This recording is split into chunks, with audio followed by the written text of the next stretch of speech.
was battered and scarred, and the auctioneer felt it was hardly worth his while to waste much time on the old violin. But he held it up with a smile.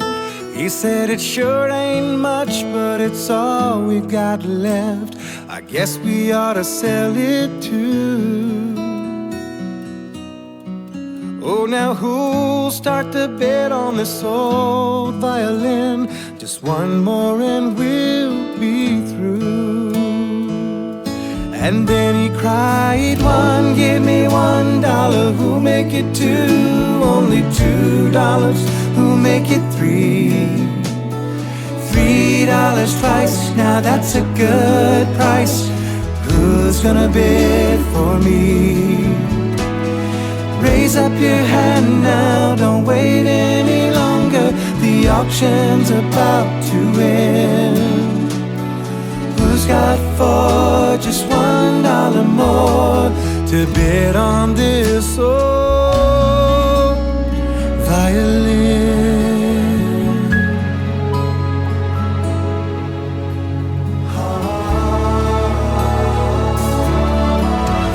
Well, the air was hot and the people stood around as the sun was setting low. And from the back of the crowd, a gray-haired man came forward and picked up the bow. He wiped the dust from the old violin and he tightened up the strings. And then he played out a melody pure and sweet, sweeter than the angels sing. And then the music stopped, and the auctioneer, with a voice that was quiet and low, he said, "Now what am I bid for this old violin?" And he held it up with a bow.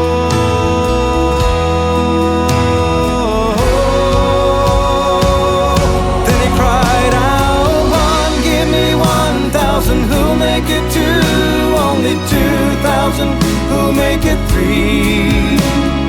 3,000 twice, you know that's a good price. Come on, who's gonna bid for me?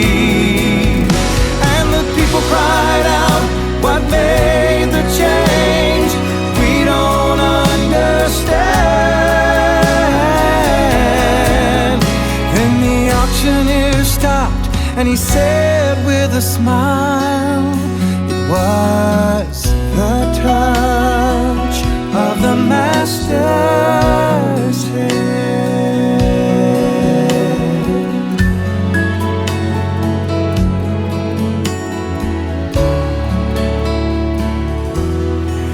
You know there's many a man with his life out of tune, battered and scarred with sin, and he's auctioned cheap to a thankless world, much like that old violin.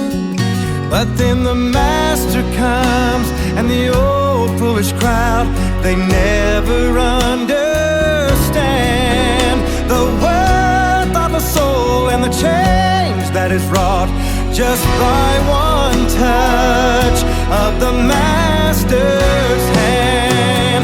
Oh, then he cried out, "One, give me 1,000. Who'll make it two? Only 2,000. Who'll make it three?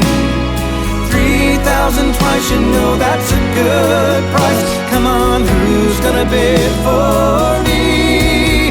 And the people cried out, "What made the change? We don't understand."